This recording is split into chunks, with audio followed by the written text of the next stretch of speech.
Welcome to the Double A Sports Podcast, minor league feel with major league discussion. Here are your hosts, Alan and Alan.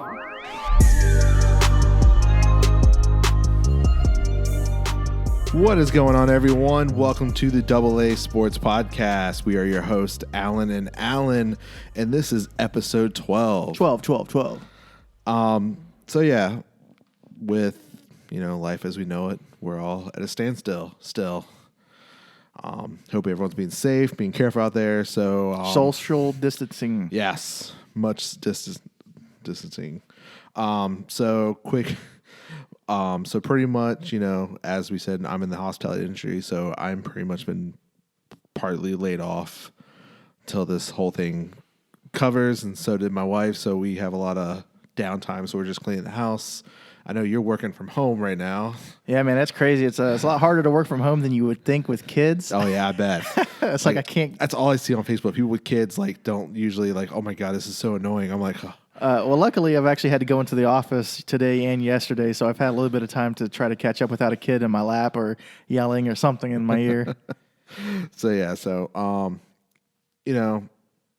just life. We just got to get through this next, hopefully only, 4 to 5, who knows how long, because who knows? Because probably after this week, my house is going to be clean, so I'm going to be bored after so that. Then what, right? Right? Can't really do too much getting the baby room ready. It's because we're waiting on stuff from my brother and stuff. We're probably getting that in a few months, but at least we got the room clean and carpet clean. Now we're just slowly putting stuff in there. Yeah, man. And if you guys are watching on YouTube, I know it's going to look a little different because Alan dropped the camera and broke the lens. So I brought over a different light. It's a little brighter, and it knocked over my stand before the camera was up there. I didn't think nothing of it. Put the camera up there, went to go, and it fell and realized that it must have cracked and didn't notice. I saw the whole thing happen in slow motion. I promise you. I don't know how. I was like, no. So the lens is a little messed up for that one. I have a different lens, so it's I want a little more wider shot, but I'm getting a different lens, so hopefully that'll be fixed in the future. So speaking of downtime, I know that a lot of the players have plenty of downtime going on, and they've been doing a lot of playing games, a lot of random stuff. A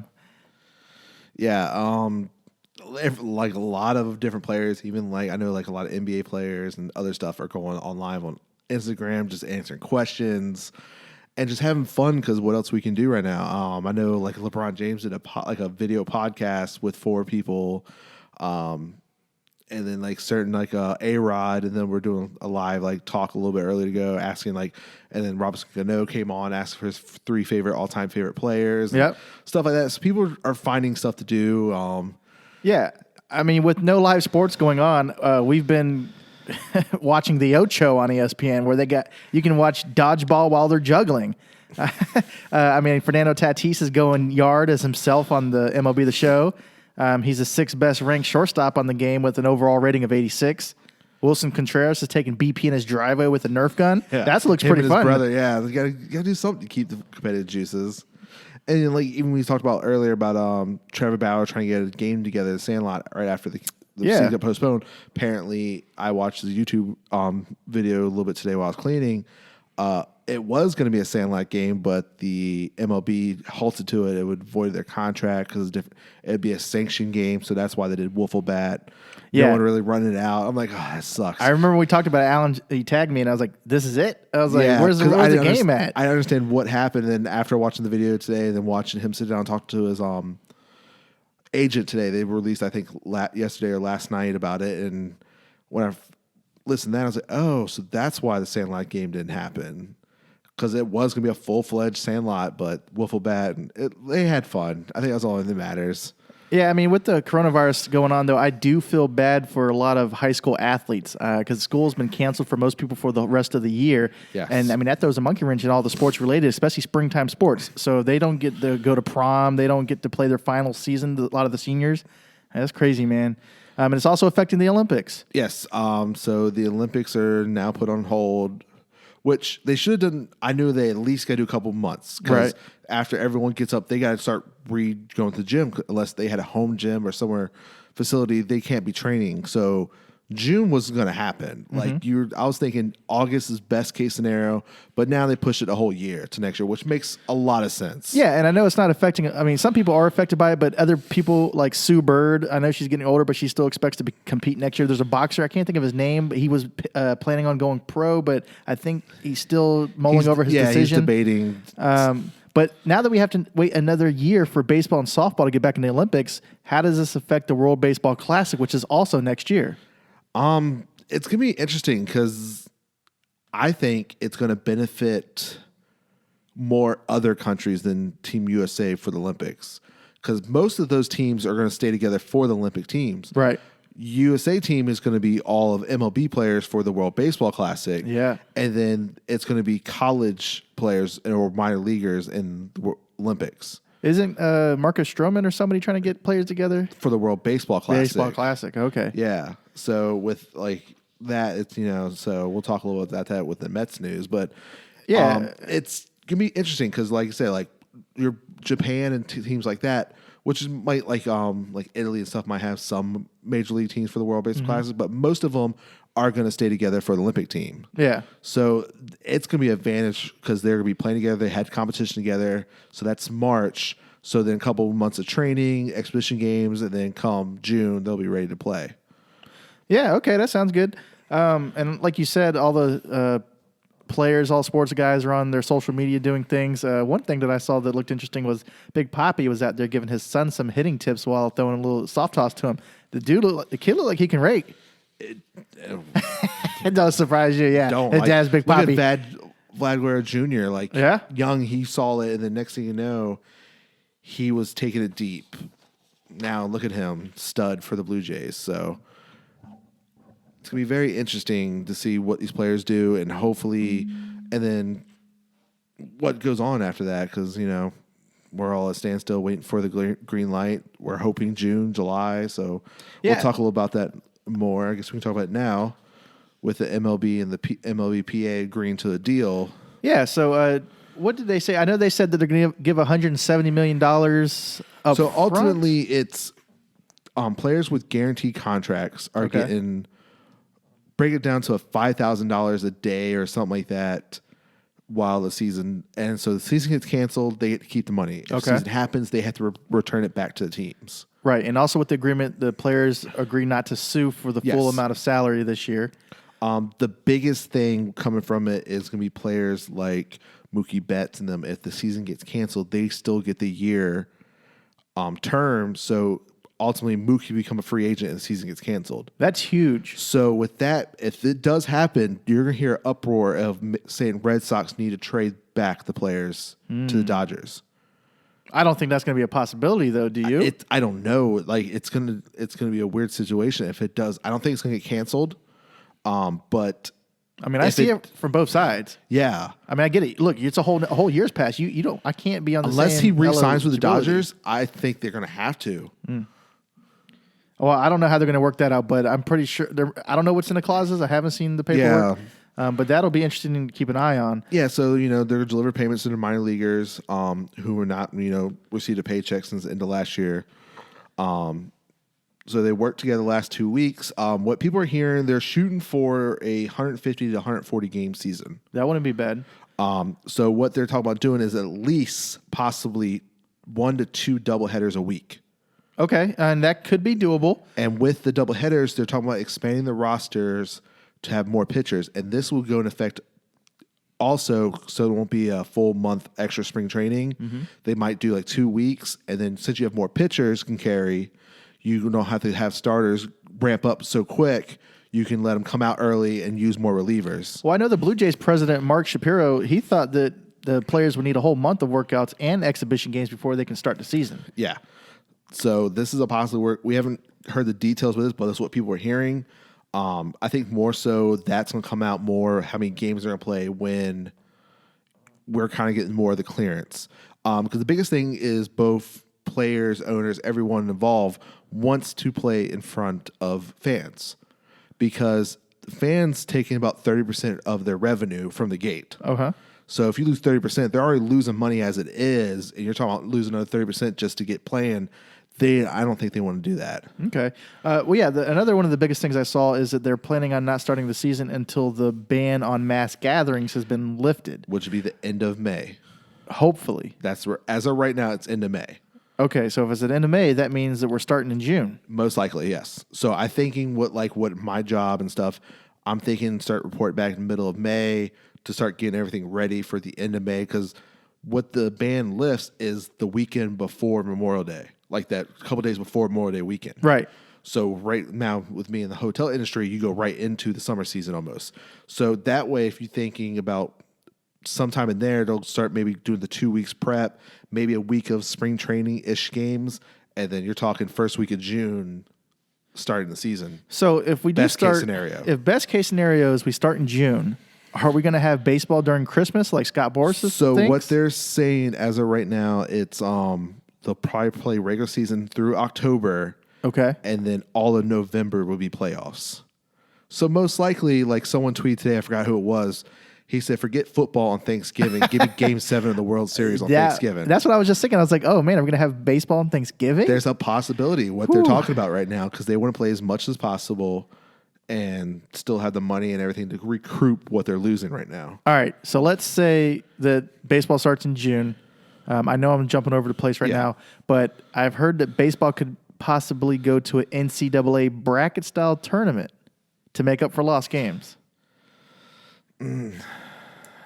At this point, you don't think that might be a possibility? I don't think so. If we can get 150 games, then we have a good Yeah. amount of the season to Yeah. work with. But apparently with this agreement, there's a possibility where in a couple of years, expanding the playoffs even more than what we are hearing. Yeah, we talked about that briefly, didn't Yes, we? about expanding, but they're talking about expanding it even more. Okay, so what are they saying? They're hearing 14 teams. So I don't know if that's There's total only- or each side. I'm assuming it's got to be total. So it's probably what we were hearing. It has to be total. There's only Yeah. 30. That's what I was saying. I was like, that's pretty much what we were hearing. The That's extra half the- wild that's cards. still half the field. So it's ultimately, I feel like NBA is doing to get more playoff games is kind of what the NFL is doing to get more money, the TV rights and stuff like that. So if that happens, they said within, I think, 2 years with this new PA agreement could happen. And then the biggest other thing is they're shortening the draft. Yeah, I think they're doing it to 5 rounds rounds. but that's only for the amateur or it's not 5 rounds period, is it? Yes. That's crazy. And then pushing back the international signing period to January. Okay.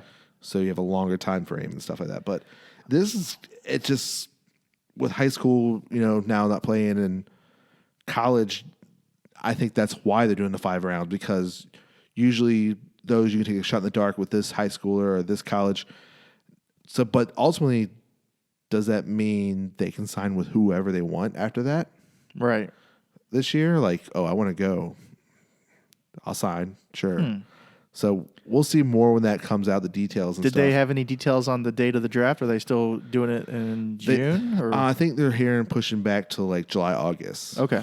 So, but yeah, so it's everything's still on hold until we get the clearance and stuff. So, but with this deal done, at least some players can get paid who don't have big money contracts, who are still on rookie deals. But hey, it's something. Man, I still don't know how I feel about that expansion on the playoffs, because I feel like it's going to take away a lot from the regular season, because we'll see a team that's has no business being in the playoffs possibly go for a run and win. Yeah, there's a possibility where this happens next season. It reminds me of the NBA when you see an 8 seed from the East do well, because that's trash, and I don't know why they're there, because you could take a 9 seed from the West and they'll compete. Mm-hmm. But yeah, I guess if that happens, we'll see how it goes. Yeah. Maybe our Mets will be in the playoffs more often. I don't know. Yeah, it'll shake up everything like we talked about. So, but let's go to a little bit injury news. All right, what do we got? In So injuries? the first thing first is Chris Sale has decided to get Tommy John surgery. It's about time. I mean, I know he was playing around saying, I don't know, I need another opinion. So apparently he started throwing again and felt the pain come back, and they went and checked and decided surgery was the best bet. So this puts him out till 2021 at least? late, early around summer 2021. Okay. Because it's just happening right now. We are in March, about to be April. But unless something comes up, even miss the whole next season. Complications does happen. So it is coming off his worst season to date. So like you said, it could have been coming off last season. Something could have been there. He was supposed to make $30 million this year. Of course, 10 of it was deferred, but still a big hole in the Red Sox rotation. But with this Chris Sale money, Red Sox now are going to spend $80 million this offseason on players that most likely will not suit up for them. That's crazy. So we have Sale at 30. Okay. David Price, they're paying half his contract with $16 million. Okay. Aristides Castillo, the busted, young contract they gave him, and he's in minor leagues, not going to play from last year. He's making 14. Oof. Dustin Pedroia, most likely he won't play this year unless something happens. He's not playing. $13 million. Okay.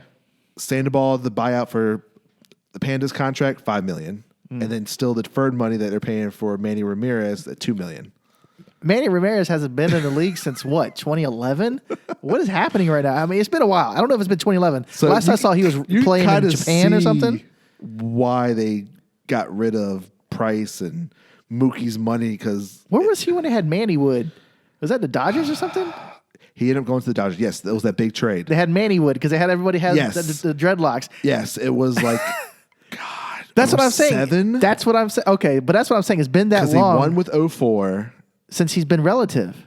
I think they traded him after 07 or before 07. I can't remember. But yeah, it's been a while. I'm just saying Manny Ramirez was playing in Japan or something, Yeah. or like China or some ball, and he was getting old. So I can't believe they're still paying him. Yeah. So, but yeah. So He's 47. What the world? yeah, he hasn't played probably like 7 years or so. That's nuts. I can't even get over that, man. How are you getting paid still? Yeah, lucky him. Well, yeah, Bobby Bonilla all over. So with this whole injury thing, we said one person's going to benefit from this was going to be Justin Verlander. Yeah, And he has now have surgery. it's announced that he's got to get Tommy John. No, he got surgery on his right groin. Oh, that's right. Yeah. yeah. We So talked about that. He got He's going to surgery. be out for 6 weeks. Oh yeah, he definitely benefits. So with baseball stands, this only helps Astro because they caught a break with his surgery being 6 weeks. He's not going to be pitching because there's no baseball for at least probably 6 weeks. Ugh. So most likely he will be ready for opening day whenever that does happen. Now. Well, that's fine. When we see opening day, they're still going to get on them because Oh yeah. the fans were even watching they were even tweeting about it during the game. What was it? All the games. They had the Game 7 of this past year's World Series. So for opening day at home, Yeah. they showed plenty of old school games. I know me and Alan got to watch. We got to benefit watching some of those. I didn't watch the Astros game, but I heard all the fans were Yeah. typing in the comments, "Bang, bang," every time. But I got to watch some games that I don't think I would have watched without this scenario. I think I watched Kershaw's first home run game. And then I also watched Game 7 of the 2016 World Series in the Cubs and the Cleveland Indians. That was one of the That was best a good game. games ever. Yeah, it was awesome when they announced this. What was it? Actually, the day before. No, yeah, the day before, because we were going to do the podcast on Wednesday. And I was like, wow, this is something cool we can talk about. Like, at least we're still getting somewhat opening day baseball. A little vibe. And it sucks because how beautiful it was. It was a great day. On Wednesday and on Thursday. And I just met people said in New York it was beautiful, and like everywhere where most of the games were going to be played. It'd been a great opening day. Like, this is a holiday. I get off work. I was planning to be at the bar watching games all day, and unfortunately, but hey, it was a great thing to do. But then we have other little injury news. Aaron Judge. Had a CT scan. Yeah. So, we talked about how he has a fractured rib, and he's going to give it a couple weeks and recheck it. So he has a CT scan, and it has healed a little bit. Okay. But there was something else that he shared, which was alarming, that he hasn't shared before. What's that? He had a collapsed lung. Wow. Oh. Yeah, he had new information that he had collapsed lung. That does 2 he weeks not- between the two scans didn't show much, but it'll do another scan in a couple weeks. But they said he can now fly because of it showed that his collapsed lung is all healed. Okay. Well, how long has he been going with the collapsed lung? How does he not know about this? Like, I don't- How are we just finding out about this when the season's about to start or supposed to start? Yeah, like he I guess hit it. I don't know. Who but is in charge of the medical staff over there? These. Maybe it was something they just want to keep in house until it cleared. I don't know, but yeah, like when He I was like, playing. He was at spring training, wasn't he? Yeah, but he really didn't play or nothing. He was doing light bats until that's why he still had discomfort. So, All right. yeah, it's man, like it was insane. When I saw that, I'm like, he had a collapsed lung. Because when I looked up MLB injuries to see anyone else out there, and I was like, wait, I wonder if any update for Aaron Judge. I was like, oh, a couple days ago, and I'll read it. I'm like, he had a collapsed lung. yeah, he wouldn't have played anytime soon. I was like, but like I said, he's not healing much, so he's hoping another 2-3 weeks the break shows better. If not, he still might miss time. Still, if the season kicks off late, so Yeah, and speaking of the season kicking off late, this does affect minor leaguers. I know we touched base on it, but the league said that they will be compensating minor leaguers during this period of no play. They'll be receiving a lump sum equal to what they would have been paid through April 8th. So this is most important, I think, for guys who weren't invited to spring training, minor or major league camps, guys who really depend on those checks that have been grinding it out for their dreams. I think it just affects them the most. yeah. It does. These are the players that don't get $1 million signing bonuses Right. or workout bonuses or anything like that. It's where we make, 30, 40,000 and this is most of our livelihood, and we'll get a part-time job during the off season doing something or finding Uber, Lyft, who knows what. Exactly. Get that hustle to get that extra money. Got to but get paid. but people get to watch them play a child's game is what Trevor Bauer said. One of the YouTubers, he's grateful for. People pay money to watch me play a kid's game. Yep. And that's what we think about it. We're just big kids playing baseball. And I was like, well, it's kind of true. Unless you're Bryce Harper. I don't know if he thinks he's that way. So, I just played. All right, and now let's talk about some Mets news. Mets, let's go Mets. All right, well, let's go right into it. The first thing I want to talk about is Noah Syndergaard. This one is the biggest Mets news this week that came out of left field. Noah needed and got Tommy John surgery today. Yeah, he tore a ligament in his right elbow. Alan sent me the text showing me the news feed, and I was like, there's no way this is real. And sure enough, out of nowhere, on his day off, my man is getting Tommy John surgery. So apparently, right before the break happened, Noah said he had some discomfort in his elbow. Then MLB shut down. They're like, okay, we'll just monitor this. And I guess he's still complaining about the pain being there. They had the scan reveal that he had a partially torn ligament and needed Tommy John. So obviously, this is a huge blow to the Mets. The timeline for his earliest time frame back summer. would be 2021. May, Yeah. June. But you know what? This does settle a debate we've been having with our final starter. Now, it doesn't hurt us that much because we do have 5 starters still. Yeah. So mostly what this is doing is instead of a lot of people picking us as the favorite, now it just brought all the teams closer in the predictions. But yes, losing Thor, but we have Marcus Stroman to hop right into that second spot. So the biggest person that we need to step up that could really not miss a beat is going to be Waka. Yep, Michael Wacha. We need him to step up. If Waka comes back to his all-star caliber stuff this year, and I think we would not miss a beat. And then it also settles the debate of who's going to be the 5th starter. That's exactly. Now everyone is going to be in lineup now. Right. So we don't have to worry about that. And then we still have a bullpen that we need to spot start or take some relief off. We have guys that could do that if necessary. So yes, it sucks losing Noah because, yes, his last season was one of his worst seasons yet. But This is going to be a comeback player of the year kind of and then I feel like it would be season. like if we do go this year and play baseball and go to the World Series, I feel like he's going to be just like Wheeler.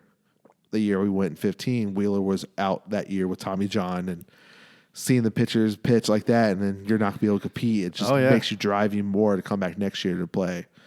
And then what's going to suck then, I think if I remember correctly, next season is Noah's contract year. I think you're right. I think so. That you're right. That does impact him a lot. You know what? We'll see what happens. Like you say, only time will tell. Yeah, it will because, when we'll play how many doubleheaders.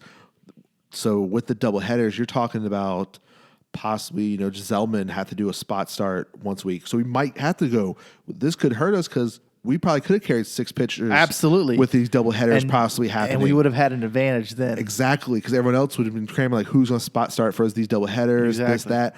We would have 6 men. Which, speaking of that, I know this is a Mets news related, but with the spot starters and the doubleheaders being announced, I heard that there's Michael Kopech is going to be starting in AAA this season. Yes, I think it's more so because maybe he wasn't quite ready yet because he didn't start pitching until like one of the last weeks before.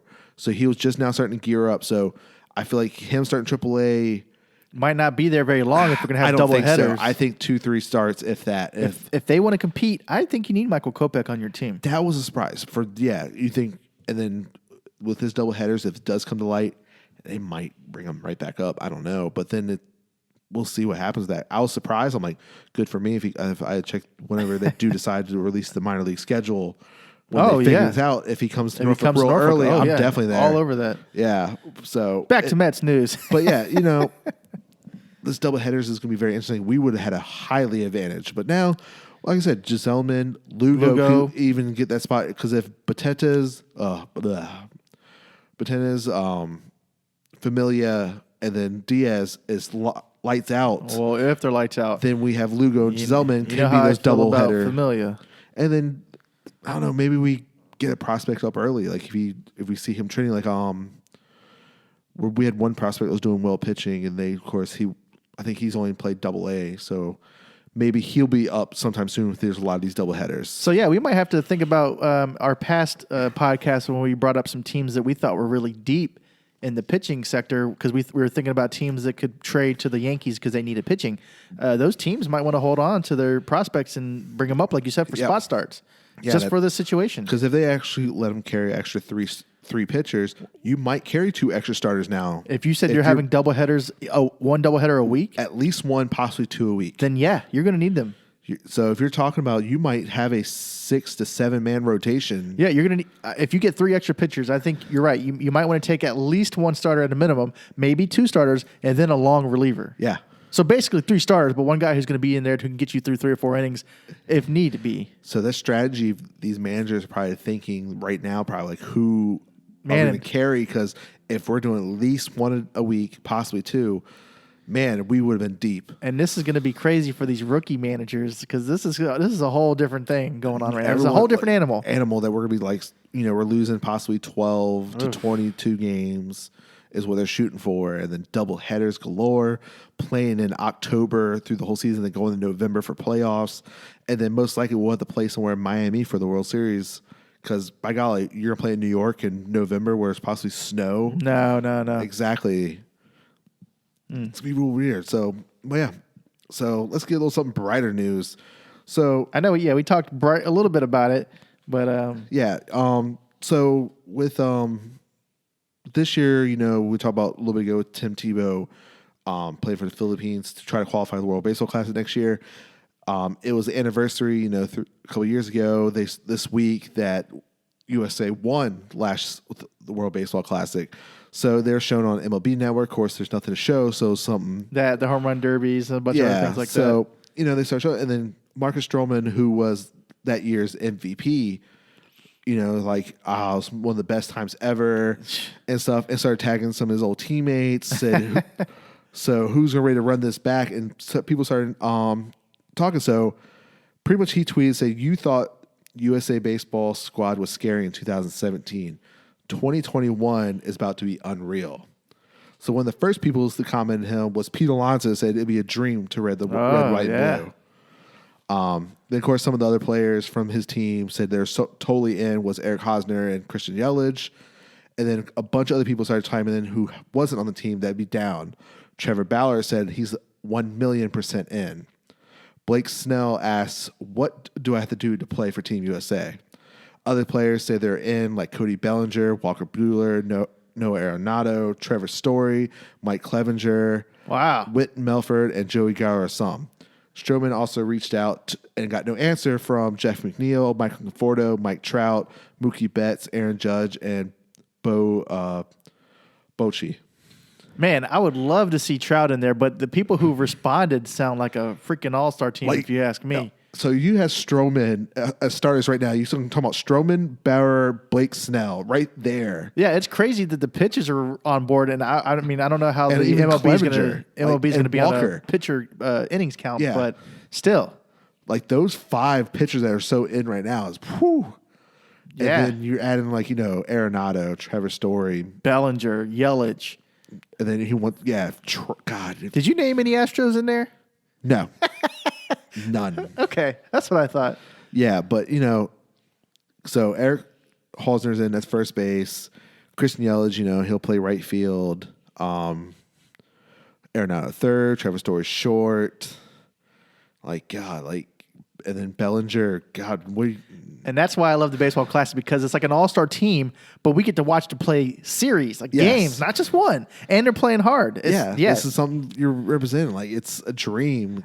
I remember the last one we watched. I like seeing Ty Kelly play.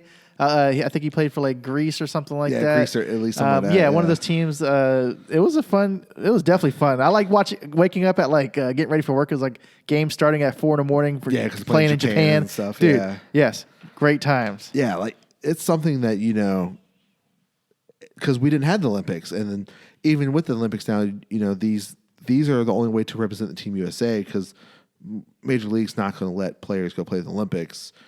And so unless you're minor league or, college, but hey, at least we're getting it back, I guess, next year now. But that's all right. We waited this long. We can wait another year. But, them finally getting, to the round and then winning was, and then the biggest thing I remember also from 2017 was the catch that Adam Jones. Adam Jones his teammate at the time, Machado. Yeah, man. And I remember because that's when I started messing around with editing, and I edited the flag in the background. It was beautiful. It was just perfect. Like just robbing it in his hometown of San Diego. So it was like awesome for him. Yeah, I love the World Baseball Classic. Yeah, it's definitely something every year, and I'm definitely down to go next year. Make it work somehow. So, with other Mets news, Pete Alonso and, Luis Rojas. But Pete's been very heavy on social media with all this downtime. Yeah, so he has. Him and Rojas, surprised a lifelong Met fan who's battling cancer. Which is very nice. Very nice. Like, she was really touched. And then since then, Pete also released another video thanking all the doctors in New Jersey and New York. I saw that. So what got me thinking, I've heard this last year a little bit, but was seeing what he's been doing on social media and stuff, people said that he can be easily replace the captain roles that David Wright left. Yeah, I mean, seeing what he's doing, he's got the character. He has that character and is ready to represent. So if he re-signs, big contract extension, I can see him becoming the captain of the Mets eventually. If he produces, his career goes there. I think he has that character, and all the stuff that he does makes me think that he could be up for one of those awards. I don't know the name of it, but it's always the guys who do the community service stuff. Something Man of the Year award. The Clemente. Oh, Roberto Clemente award? Yeah, I think it was. That. I think that's what Curtis Granderson won a couple years ago. Oh, Curtis definitely deserves it. Yeah, Curtis Granderson is one of the greatest guys, nicest guys you'll ever meet. Yeah, I think that's what that award is, if I remember correctly. So it won't surprise me. Pete. He's taking his young and, he's taking the atmosphere and just having fun with it. And speaking of people who are popping up, this might become a trend now that everybody's been quarantined, because even Peyton Manning did a pop-up at one of the classrooms. Tennessee College. A Tennessee online virtual college. Apparently his old professor that he had, he's like, oh, I'm sorry I'm late. It's been a couple years. And people were like, oh my God, shocked that Peyton Manning was on their screen talking to him. Hey, man, anything can happen. Like I said, more and more people are quarantined. They're getting bored. They got to do something. Why not just be helpful and make people's day? Exactly. A little bit. And and we're off a little baseball topic. Like today, forgot what TV analyst it was on the Today Show, broke down crying after talking to Drew Brees, because Drew Brees is going to donate $5 million to Louisiana. I saw that. Yeah. Because he said they're big hospitality, restaurants, hotels. So he wants to give back to the industry. To Louisiana, where he's... And there have been other people who are donating as well, other sports players. But you know what? I also heard the debate is, it's not... Why is it up to them to have to donate? Where are the GMs and the owners at? Why aren't they doing more? That's a good question. Why aren't y'all doing more? I don't know. Yeah, it's very like something like, I don't know. Like, you think the owners... Like some... Yes, they are agreeing to play the... the employees of the... Some of them are. I mean, some of them are getting backlash because they're saying they're cutting pay. The 76ers. That's what I'm saying. Exactly. And I know you said that was a bad decision. Like, yeah, dude. You should have known that was a bad decision. I know some of the NHL guys aren't getting paid as well. But back on the Mets topic, I know this isn't much to do with the Mets, but like I said, everybody's bored. They're at home doing who knows what. I saw an Instagram post from the 7 Line, which is the Mets official fan club, and they were showing us how to make a face mask with a perfectly good hat. So the guys from the 7 Line took a perfectly brand new fitted hat, cut it up, and then cut up a T-shirt and turned it into a face mask. I mean, you guys must be bored. Content. We are really stretching for some content right now. Well, I know they probably saw it from Fanatics. Fanatics. With the jersey. They're stopped making jerseys. They're doing, which is cool. So maybe it's a hat. They're like, if you don't want to use this hat no more, something to do with it, you can make a face mask. I agree. It's just we're really starting to stretch though a little bit. They're finding stuff to do. They're ready for baseball. Like, they've been having like Get how to antsy. draw and. Oh yeah, that's right. They had how to draw. And then like everything. tonight, like before I saw they're having a tournament for MLB show. Like they're finding stuff to do. It is a weird time in America. And then like someone said something about there might be canceling football. I'm like, football is a way away. Like, Exactly. Like why are we talking about I canceling the season? don't think they're canceling football. They're still Now, going to. college. You might have to postpone and push a little bit. It makes understanding because they're college athletes. They got to gear up, work. They're spring football. Yeah. They're starting to work out and stuff. So I can make sense with college players. Like you might have to push season a little bit, so they might have to play through the whole month of December instead of bowl games. Bowl games might have to go to January. That makes sense a little bit. But talking about already canceling the NFL, I'm like, I highly doubt that because they're still planning on going on as forward with their draft on the same date. yeah. So the only thing football is going to miss is OTAs most likely, and draft. No one can be there. It's still they think they should push it, but NFL's going to go strong and do something with charity. So every league is doing something new. And so we're all taking it week by week, which a week feels like a month, and the month's going to feel like a year here in about a month when we all like I said, like starting tomorrow is week 2 for me being home. It's like next day is be week 3, and you're like, oh, how long ago was that? Oh, it's only 3 weeks ago. Exactly. It'll feel like forever. Yeah. So, all right, everyone, welcome back. So we want to talk about this.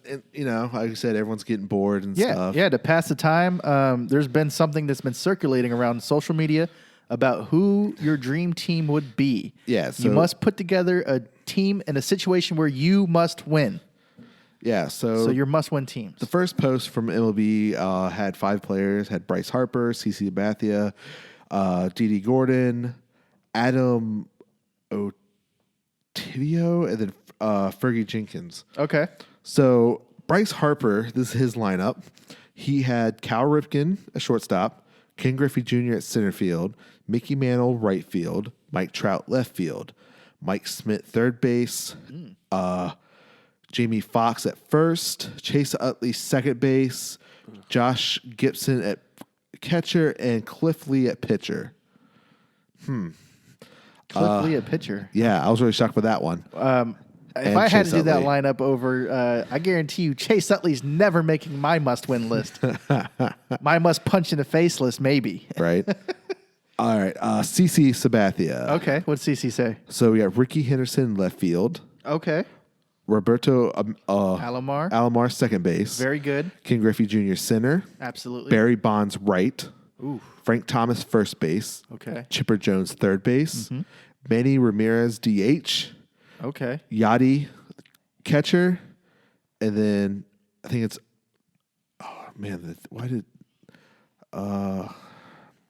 Let me see. I can make it out. Ole Ole, ole, ole, ole.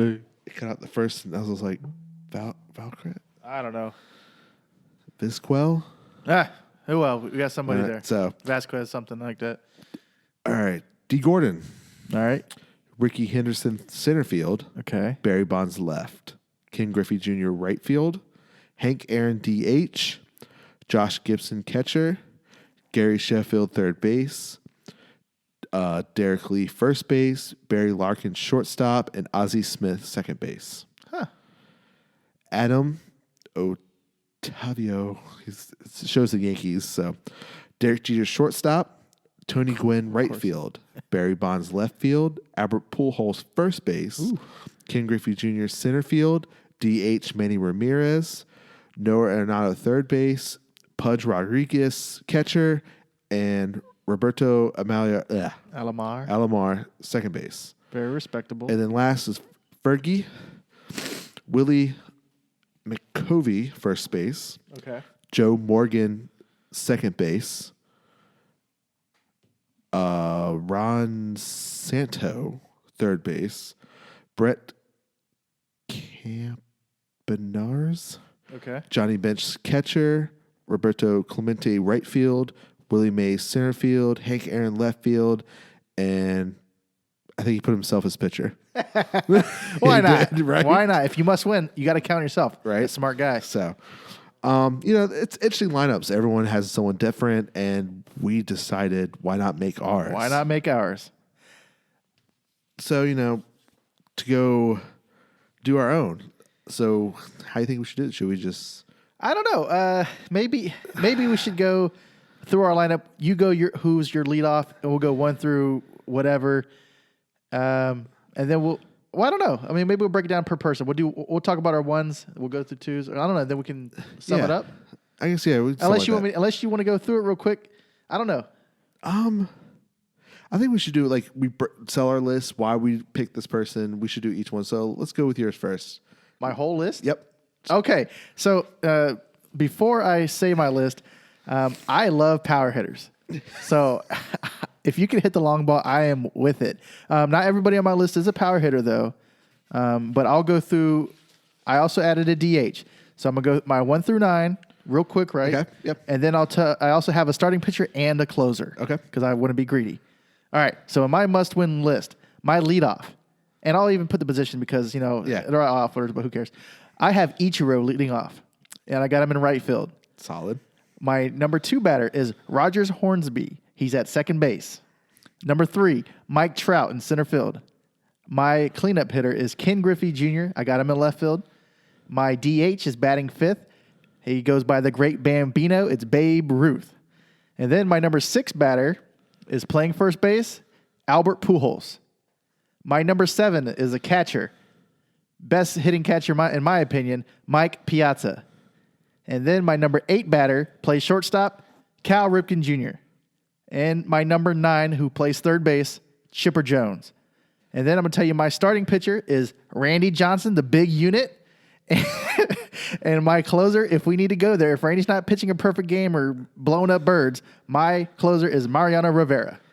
We have quite a few same players. Well, hey, man, we grew up in the same area. Yeah, I'm not surprised. So, that is a very interesting list. Few players we didn't have, even some changes in lineups and stuff. But it's almost an identical lineup than I did. Those were some great players. A lot of them were guys that we grew up watching. I know I had some people because they said you must win lineup. I had some people that I haven't seen. Obviously, I haven't seen Roger Hornsby or Babe Ruth. Yes. But when I was a little kid, I always grew up and heard Babe Ruth's the best player, and he had 3 bats he'd swing and this and that. So he's always in the back of my mind. Yeah.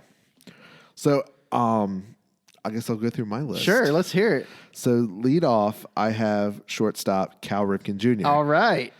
Batting second, I have second baseman Craig Biggio. Yes, Biggio's beast. Batting third, center fielder Ken Griffey Jr. Solid. Batting fourth, left field Barry Bonds. Okay. Batting fifth, catcher Mike Piazza. Yes.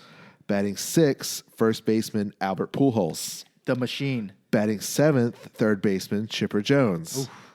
Batting eighth, right fielder Mike Trout. All right. And then DH I didn't put in there, but originally I just did pitcher. So batting ninth, the pitcher would have been Randy Johnson. Hey, oh my God. DH, What? if I had to pick a DH, I would probably pick Big Papi. Big Papi, absolutely great pick. Put him right there, maybe sandwiched him in between Barry Bonds and Mike Piazza. I'd probably sandwich him right in there. Okay. And then closer, you can't pick no one besides Mariano Rivera. You can't. There's been less people on the moon, more people on the moon than he's given up bases during the playoffs. There's a reason. I am thoroughly shocked that you picked the big unit, Randy Johnson, too, man. There's so many great pitchers. There was. I was like, who I think was dominant. And then when I talk about it just flashback to when we talked about the decades strikeouts was Randy Johnson. And I said, that's been my biggest regret not seeing his 300 game. And I'm like, he was even in the movies and stuff, the big unit, it's they don't make him like that anymore. And then especially he was talking about the anniversary of the day of him hitting the pigeon in spring training. It's and then you see the All-Star game when he threw some high chin music to the one guy, and now he's like, I don't want nothing to do with this. Yeah, he is something else. Very man. intimidating. like I said, like some of these lineups, like I don't know if Harper was trying to kiss ass to the Philly fans, with Cliff Lee being the pitcher. I'm like, Yeah, he's good, but he's no. like you could pick your former teammate, fucking Max Scherzer over Cliff Lee. Let's Absolutely be real. Let's be real.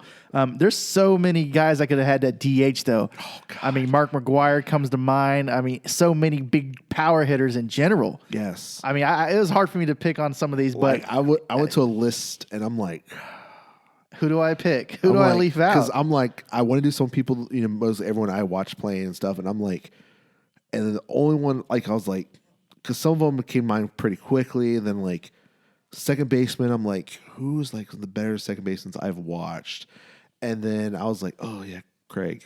It's Craig Biggio, yeah, man, he is something else. And then everyone else, like Chipper Jones, that part of those 90 Braves that and then like I said, Trout is on his own, and then Barry Bonds, even pre-roid years, like 3 to 4 MVPs before all that. So, and then Ken Griffey probably would have 700 home runs if he never got hurt. That beautiful swing, and then Cal Ripken, the Iron Man. You can't ask for better than this lineup I had put together, and that's why I did it. All right, well, let me go. I broke down my lineup. So yeah. So Ichiro. Enough said. I don't need to say anymore. I was like, this is just MLB stats, right? We're not doing Japan stats. Oh, yeah, yes, we are, because Ichiro is a monster. This is how I just can't see how I leave him off my list. He's like the only non-power hitter that I really love. Truly, he was. So he started his career in Japan. Yes. Didn't even start playing in Major League Baseball until he was 27. Yeah. He has over 3,000 hits in a Major League Baseball, and he didn't start playing until he's 27. His career batting average is .311. He was an All-Star in his first 10 Major League Baseball seasons, and that's starting at 27. AL MVP, Rookie of the Year in 2001, 10-time Gold Glove winner, 3-time Silver Slugger, 2-time AL batting champ.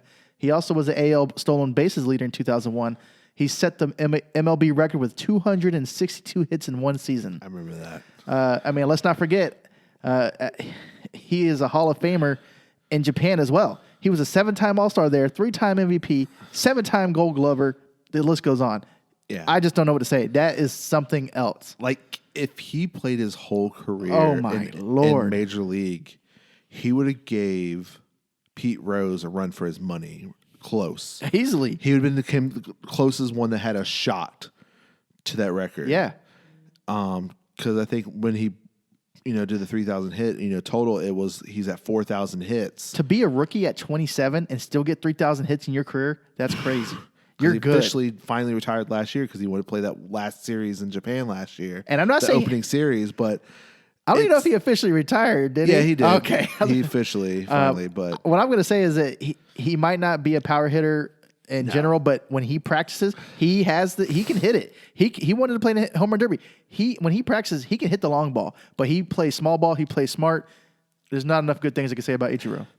I remember like who's like Ichiro, and next thing he just took over baseball Holding that bat because up. especially when he came over here, it was power. Everything was talking about home runs then. Yeah. And then here comes this scrawny Asian guy from Japan and started hitting 200 hits a year consistently, and people were like, what is this? Let me tell you this. If you would put Ichiro in front of Pujols, yeah. I'm just saying, put him in front of whoever hits the ball hard, you want Ichiro in front of you to get on back. Yes. That's exactly what you want. The second person I have was Roger Hornsby. I've obviously never seen him play. He had 127.1 career WAR, 2,930 hits, 301 home runs, 358 batting average, 2-time Triple Crown, 7-time National League batting champ, 2-time National League home run leader, 4-time National League RBI leader. So he's in the Baseball Hall of Fame and the Cardinals Hall of Fame. He's also on the MLB All-Century and All-Time teams. Yeah. Like I said, I really struggled with the second baseman, and I figured if I have to win, I might as well go with one of the best second basemen there was. Yeah. So Roger Hornsby, that's why he's there. Number 3, I don't know if I need any explanation to why this guy's on my list.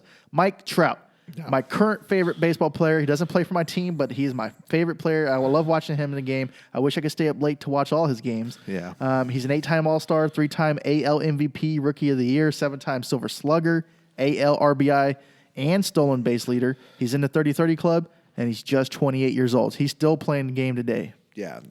Nothing's slowing him down anytime soon. Except for this coronavirus is slowing down the season where we can't watch him crush, because that's going to hurt everybody's stats. And what got me was the video MLB put out with him narrating. Narrating It was beautiful. is the most. Yeah, why not him narrating it? Because he is okay.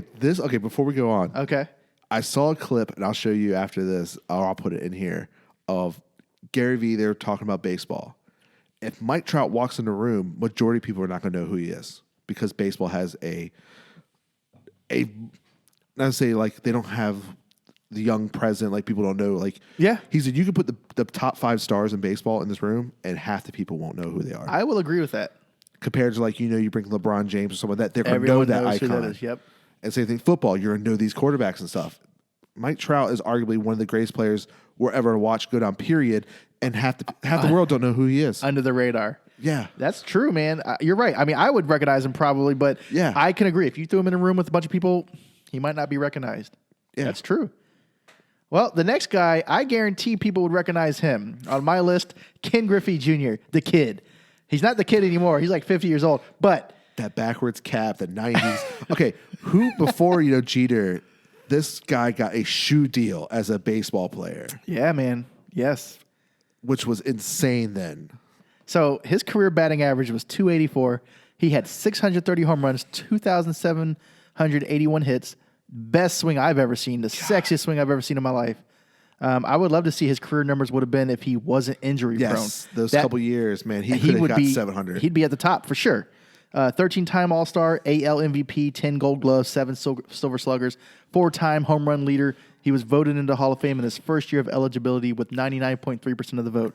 Should have been 100. I don't know. I really thought he should have been the first 100. Like when it came out that he was 3 shy, that hurt. I was like, come on. Yeah, it's crazy. I'm like, I get it. I mean, some people might not say he's a first-time Hall of Fame ballot because he was injured a lot of his career. But you know what? The stats don't hitting lie. 600 home runs. Exactly, with the injuries. And yeah, like you could imagine if he put up average years, those injury years, he would have been just over 700 most likely.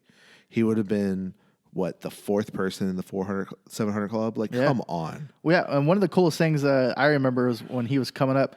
Him and his dad went back-to-back jacks. Yeah, that that's was so cool. special when you're on the same team as your dad. Like brothers and stuff are cool, but Father, King son Griffey Senior, duos. King Yeah, Griffey man. Jr. to play that game and then go back to back. I think it's probably one of his best moments. Besides, I think he hit. What is it? I forgot if it was 500 or 600 home run on Father's Day with his dad there. I think it was one of the big milestones. Well, you know how you always see people emulating other people's swings or like pretending like they're Zion or something playing. When I was younger, King Griffey Jr., that's the swing that I wanted to emulate. I think majority of everyone of our age loved that swing, that follow through, and that slow, like especially when you rake it. It's like, Yeah, dude. And just this- sitting there watching it and just like I had the bat flip down. I would hit it, watch it, flip the bat, but I wasn't one of those guys who would take my hand off the bat. I had both hands on it, but still, best swing I've ever seen. Yes. So smooth. The next guy on my list, everybody knows the name. Nobody's seen him play, at least nobody who's still alive, I'm sure. Babe Ruth. I mean, look, this dude had a career WAR of 182.5. Batting average lifetime, 342. 2,873 hits, 714 home runs. And think about it, guys. They didn't play that many games in his day when they do now. He even had a 94-46 record as a pitcher with an ERA of a 2.28. Truly a dual threat. And then that's what I think is funny. Like when you talk about, first ballot Hall of Famers, 100%. Like, how was he not voted completely in? Yeah. How is he not? Like the dude, first class should have been 100% in. Like you're talking about Cy Young, Babe Ruth. I'm like, how would these people? Because when there was the talk about, I remember as I was growing up, no one got in 100%. I'm like, not even Babe Ruth. And that's what I'm saying. Think about it. Think about if he just focused. Think about his numbers. If he just focused one way or the other, hitting or pitching, because he was great at both. If he was just a hitter and didn't do any pitching, these numbers would be even more inflated. Most likely, yeah. And he was only a 2-time All-Star. How is that even possible? He won 7 World Series, AL MVP, and a 12-time home run leader, but only a 2-time All-Star. Sick. Did he not do All Stars all the way back then? I don't know. And then the biggest thing, he could have had more postseason numbers because remember, one team for each league played the World Series, and that was it. Then Oh yeah. there was no you play the division winners and stuff like that. So who knows what more games total what he would have had. But But for what he did during his time is unbelievable. yes, If somebody did that today, oh my God, they would be the best player in our mind that ever touched a bat or a ball. Yeah. It'd be like Ohtani. If Ohtani just crushed it, he won 20 games, had an ERA of a 2, and then hit 50 home runs. Yeah. I mean, that would be sick. And it'd be insane numbers. That's what I'm saying. That's what Babe Ruth was like. Yeah. I could only imagine. Yeah. All right, so the next guy on my list is the machine, Albert Pujols. Yes. He is, I mean, he's getting older. He's not getting, the love he should be getting. But in his heyday, this dude was the beast. I had a hard time picking my first baseman. It was either Pujols or McGuire. I went with Pujols. Okay. Yeah. I definitely, like I said, I picked Pujols too. Mark McGuire was really good. He was. We loved watching the race. Like him and Sammy Sosa going back and forth. But Pujols, he is so good. I don't even know what to say about him. He's one of the best hitters I've ever seen. His career WAR right now is about 100. He has over 3,000 hits, 656 home runs. His career batting average is 300. He's a 10-time All-Star, 3-time MVP, Rookie of the Year, 2-time Gold Glove, 6-time Silver Slugger, batting champ, 2-time NL home run leader. In my opinion, he's a walking, talking Hall of Famer. Yeah. In a game right now. Yeah. Like whenever he decides to walk away the next couple of years, could be this year, next year, who knows? He's definitely will count 5 years and see him in Cooperstown. I hope he's the first-time 100% Hall of Famer. If Jeter didn't get 100%, who knows? You're right. But what I'm saying is Pujols has been consistently great. Yes. Even last year, they didn't use him as much. He wasn't an everyday starter, but he still put up good, solid numbers. Still had over 20 home runs, still did his thing. Because the bad thing now they have Ohtani to DH too. Exactly. So they're going to be, and then that's going to almost wreck his chance of trying to get to 700. Well, what did we say last week or the week before? We say he needed to average about 20-something home runs the next 2 years. Maybe he pushes to 3. I don't know how much longer he has. Maybe he gets traded and does it somewhere else. Yeah. He could go play for the Orioles and be an everyday starter maybe as a DH. I don't know. Yeah. But Pujols, much love to that guy. Yeah. And I can't believe he's on a team with Mike Trout, which is why I really want to see them play. Yeah, he has 2 rings and as a Cardinals and that's the mistake he made. He left them when he was hot. He signed a big deal to move. he chased the money, I know. which If he would have stayed in St. Louis, he got his 2 rings. But the biggest thing is right now he would have been most likely traded anyways. Yeah. Because he's in that more of that DH roles now. So he has the power of regular field as much. So he would have ultimately been traded. So maybe he thought long term, like I can be the first baseman for a couple of years and then transition DH here in the AL and get paid for 10 years. And like I said, that's why I picked him as my first baseman. When I think of first baseman, I think of a huge, big guy, juiced up, blowing a bubble gum bubble, chewing on some chaw, and just raking. Yes. I don't think of Trey Mancini. He's not the guy I'm looking at. I'm thinking of a Mark McGuire standing up there. The next guy transitioned to first base near the end of his career. One of my favorite Mets players, period, Mike Piazza. Yes. I don't know what else I can say about him. I know some people might have been like, oh, my catcher is going to be Yogi Berra, Johnny Bench. But, it's my show, and I could tell you, you can't tell me nothing, man. Mike Piazza was the dude. It came down for me between Mike Piazza and Pudge. Yeah, Pudge Rodriguez is absolutely one of my favorites. I was deciding, I still got to go with my guy. Pudge is a monster, but I favor the home run hitters, and Mike Piazza was no slouch at that. Yes. Okay, so look, Mike Piazza was one of the reasons I fell in love with baseball. He batted at least 300. A catcher. He batted at least 300 who could hit home runs from 1993 to 2001. His batting average was at least 300. For a power hitting catcher, that's pretty impressive. If it isn't, I don't know what is. Yeah. He went from being drafted as a favor in the 62nd round to a Hall of Famer, becoming one of the best catchers ever. So that Hall of Fame class was King Griffey Jr., who was the first #1 pick to get put into Hall of Fame. And he was the last, the last or the latest so far to be somebody who was drafted in the latest rounds to be picked into Hall of Fame. Exactly. So he wasn't even supposed to be in the game. He was supposed to stick it out in minor leagues and go home after that. 12-time All-Star, 10-time Silver Slugger, finished his career batting .308 with 327 home runs and about a 60 WAR. One of my favorite Mets players, period. Yeah. It's Mike Piazza, and then I'd have to say David Wright. Yeah. This is what we grew up on, established us as Mets fans. We got a little starstruck when we were kids. Oh, man. So we did a rehab assignment. My dad and I'm having a picnic here at the Tides, and it happened to be fall when Piazza was here, and it was insane. Yeah, I think it was the most crowd that the Tides have ever had in history, and everybody was there to see Mike Piazza play. Yeah. He was transitioning. He was playing first base. I think we got to see him hit a home run. I don't remember. Yeah, it was just insane because ultimately that was the only time we ever saw him live play because, we were young kids. Yeah, we didn't know what was going on. There was no team in D.C. to drive up to watch. There wasn't. We saw Mike Piazza play, and then we saw players like Benny Agbayani. Yeah, so it was like we finally see this all-star player play, and it was Draw crowds. God, it was insane. Yeah. Yeah, and also to tell you guys, me and Alan, man, we were slipping one year because one year Miguel Tejada played a whole season with the Tides, and we didn't know. We didn't even go. Oh, my God. This is when it transitioned from Mets to Orioles. To the Orioles. Yeah, we were so upset. We were like distraught. So the next guy I have after Mike Piazza was Cal Ripken Jr. Yes. How could you not like the guy? He's a shortstop, 95.9 career WAR, 3,184 hits, 431 home runs. His batting average is 276, but he was 19-time All-Star, 2-time AL MVP, Rookie of the Year, 2 Gold Gloves, 8-time Silver Slugger. He has a record for the most consecutive MLB games played at 2,632. He was inducted into the Hall of Fame his first year eligibility with a 98.53% of the votes. 2,632 straight games. Can you even imagine today's player doing that? Never will happen. How do you play that many games? It's the love of the game. I mean, when we look at stats, we see guys, we're lucky if we see anybody in the 160s. It's more like 148 games, 132 this year, 150 maybe.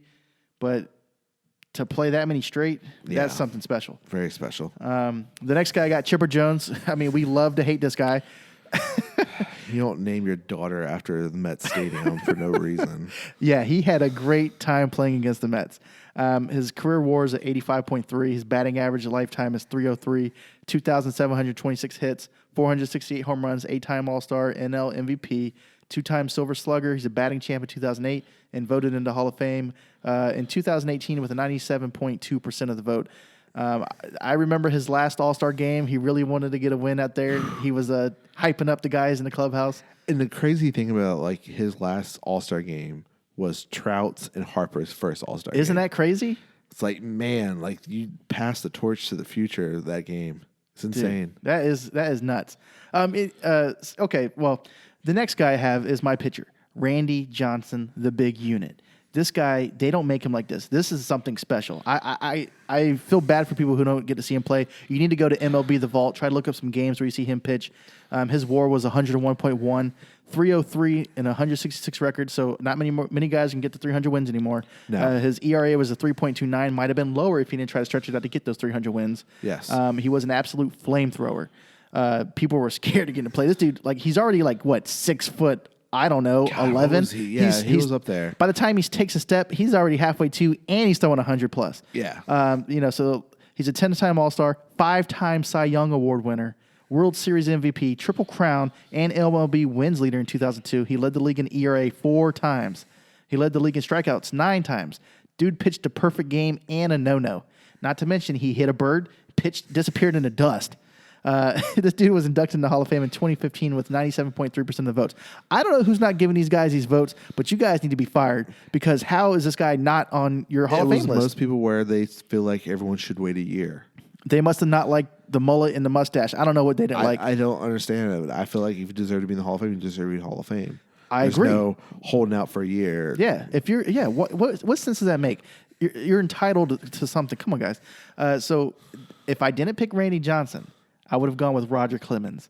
Yes. That dude was a monster. Yes. And you know what's crazy is that he pitched in the 1986. I was talking to Alan because I was watching it in the vault because since we don't have baseball, I was watching the Mets series in '86, and Roger Clemens was pitching during that series. And then I go to 2016 or one of these games recently. It was Yankees. Might have been 2001, I guess. 2001 series Yankees. They must have lost because they won the year before against the Mets in the Subway Series. Yes. But they were back there again playing the Arizona, Diamondbacks. yeah, they lost Game 7. And Kurt Schilling and Roger Clemens. There he is. Roger Clemens is pitching, and he's still killing it. He's been good for so many years, a couple of decades. Yeah. And that's pretty hard for a pitcher. Mm-hmm. So he was definitely my second best. And then the last guy that I have is my closer. Everybody's closer. If you have a different closer, it better be Billy Wagner. No, there's no other closer you can. Yeah, the only no other person closer. you're talking about, like Trevor Hoffman or in my opinion, not even in the discussion. Yeah, like they're the only ones that ever got close. Like of course, Mariano passed him in saves. They had like 600 saves, but Mario is the closer. Yes. Mariano Rivera, a 56.3 WAR, 2.21 ERA, MLB record for 652 games saved. He holds a ton of records. There's so many records he holds, I don't even know if I can name them all. He's a 13-time All-Star, 5-time World Series champ, World Series ALCS MVP, 5 times Relief Man of the Year, 3 times Delivery Man of the Year, first ever player to receive 100% of the votes to get into the Hall of Fame. Dude is a monster.